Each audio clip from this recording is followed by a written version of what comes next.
4 రాష్ట్రాల కేంద్ర పాలిత ప్రాంతం ఎన్నికల షెడ్యూల్ విడుదలైంది. బ్రేకింగ్ న్యూస్ అయితే ఇప్పుడే వచ్చింది ఫ్రెండ్స్. ఆ విషయాలంటే మనం పూర్తిగా తెలుసుకుందాం.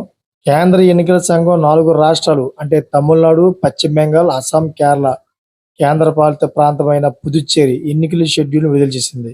సో ఒకసారి చూసుకుంటే మనం పశ్చిమ బెంగాల్లో 2 దశల్లో ఎన్నికలు జరగనున్నాయి.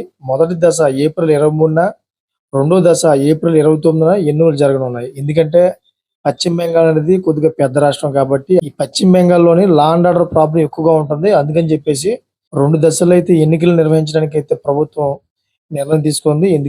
ఎందుకంటే పశ్చిమ బెంగాల్లోని బంగ్లాదేశ్ ఎక్కువగా ఉన్నారనే అనుమానం ఎప్పటి నుంచో ఉంది. దాన్ని కట్టడి చేయడానికి కేంద్ర ప్రభుత్వం అయితే 2 దశల్లో దాన్ని విభజించి ఎన్నికలు అయితే చేయడానికి చూస్తుంది. సో ఇంకా ఏప్రిల్ 9న కేరళ, అదేవిధంగా అస్సాంలో మొదటి దశ ఎన్నికలు జరగనున్నాయి.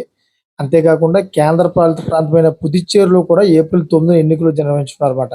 తమిళనాడులో ఏప్రిల్ 23న ఎన్నికలు జరగనున్నాయి. ఇంకా ఓట్లు లెక్కింపు వచ్చేసరికి మే 4 నిర్వహించనున్నారు. మొత్తం చూసుకుంటే కనుక 4 రాష్ట్రాలకి కలిపి ఏప్రిల్లోనే మొత్తం అన్ని కూడా ఎన్నికలు జరిగిపోతాయి. అదేవిధంగా ఓట్లు లెక్కింపు చూసుకుంటే మనకి మే 4వ తారీఖున అయితే ఓట్లు లెక్కింపు ఉంటుంది. మే 5వ తారీఖున మనకి తెలిసిపోతుంది రిజల్ట్ ఎవరు అన్నది. సో చూసారు కదా, ఇటువంటి లేటెస్ట్ ఇన్ఫర్మేషన్ కోసం నా ఛానల్ సబ్స్క్రైబ్ చేసుకోండి, గంట ఆల్లో పెట్టుకోండి. Thank for watching friends.